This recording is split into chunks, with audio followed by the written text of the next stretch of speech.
Segundo Samuel, 21. E houve nos dias de Davi uma fome de 3 anos consecutivos, e Davi consultou ao Senhor, e o Senhor lhe disse: Vé por causa de Saul e da sua casa sanguinária, porque matou os gibeonitas.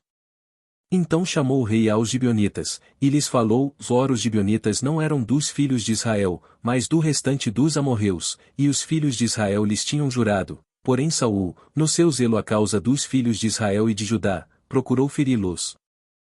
Disse, pois, Davi aos gibeonitas: Em que quereis que eu vos faça? E que satisfação vos darei, para que abençoeis a herança do Senhor? Então os gibeonitas lhe disseram: E não é por prata nem ouro que temos questão com Saul e com sua casa, ou nem tampouco pretendemos matar pessoa alguma em Israel. E disse ele: Que é, pois, que quereis que vos faça? E disseram ao rei: O homem que nos destruiu, e intentou contra nós de modo que fossemos assolados, sem que pudéssemos subsistir em termo algum de Israel. De seus filhos se nos deem 7 homens, para que os enforquemos ao Senhor em Gibeá de Saul, o eleito do Senhor. E disse o rei: Eu os darei. Porém o rei poupou a Mefibosete, filho de Jonatas, filho de Saul, por causa do juramento do Senhor, que entre eles houvera, entre Davi e Jonatas, filho de Saul.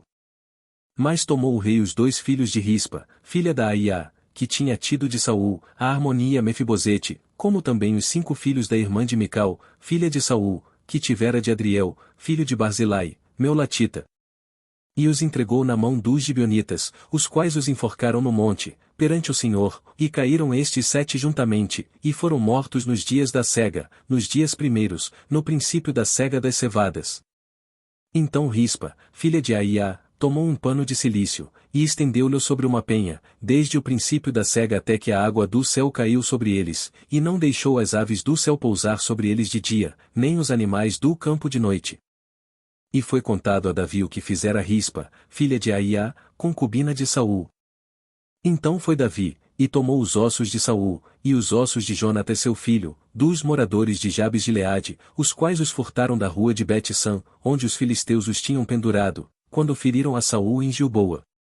E fez subir dali os ossos de Saul, e os ossos de Jonatas seu filho, e ajuntaram também os ossos dos enforcados.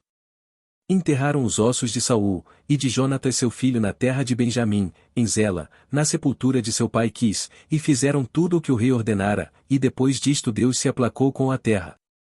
Tiveram mais os filisteus uma peleja contra Israel, e desceu Davi, e com ele os seus servos, e tanto pelejaram contra os filisteus, que Davi se cansou. E Isbi-Benob, que era dos filhos do gigante, cuja lança pesava 300 siclos de cobre, e que cingia uma espada nova, intentou ferir a Davi. Porém, Abisai, filho de Zeruia, o socorreu, e feriu o filisteu, e o matou. Então os homens de Davi lhe juraram, dizendo: E nunca mais sairás conosco à peleja, para que não apagues a lâmpada de Israel. E aconteceu depois disto que houve em Gobe ainda outra peleja contra os filisteus, e então Sibecai, o Husatita, feriu a Seife, que era dos filhos do gigante.